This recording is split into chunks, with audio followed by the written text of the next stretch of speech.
শয়তানে দেয় কি, স্বামী স্ত্রী দুইজনের মধ্যে খুব গুড হয়ে দারুণ সম্পর্ক। এখন ওই জায়গা কিছু না বাধাতে পারলে এবার ওর তৃপ্তি পাচ্ছে না, সরাসরি এবার বাধাতেও পারতেছে না। দুইজনের মধ্যে এত মহব্বত বলার কায়দা নেই। মানে মহব্বতের টেলায় স্বামী বাড়ি বানাইছে সেরকম আলিশান, বোন নামও দিয়েছে সেই গেটে, আর গেটটাই বানাইছে কাজ দিয়ে, সবই বোন নামে মহব্বতের ঠেলায়। এ জায়গা অটল ধরাবে কিভাবে? তো বানাই টানায় তুই স্ত্রী তো বাড়ি থাকে, স্বামী চলে যায় অফিসে, ব্যবসা বাণিজ্যে কাজে চলে যায়।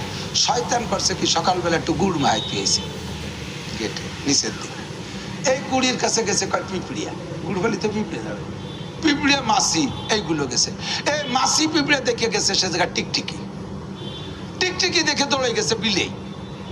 বিলাইতে যাই গ্যাঞ্জাম বাতাইছে, এই দুটি তিনটে বিলের গ্যাঞ্জাম দিয়ে গেছে কয় কুত্তো, কুত্তায় যাইয়া বিলাইতে যে দুমা মারামারি লাগাইয়া কাছের গেট ভেঙ্গে তসতস করে বেড়াইছে।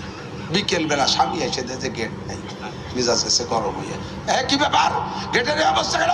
কয় কুত্তায় গ্যাঞ্জাম বাতাইছে, বিড়ালে গ্যাঞ্জাম বাতাইয়া এই গেট নষ্ট করে বেড়াইছে। এরপরে বকে তুই ছিলি কোন জায়গা, তাই গেছে শেষ, তুই ছিলি কোন জায়গা, এই কয়ে বউরে মাইক শুরু করে তুই তালাক, তোর মা তালাক, যে হুজুর বিয়ে করছে হুজুরও তালাক, যা। শুরু কোন জায়গা কোন? তো শয়তান একটু গুড় মাহাই দিয়েছে, শয়তান একটু এই জিব্বে গুড় মাহাই দেয়, জিব্বে গুড় মাখাই দেয়।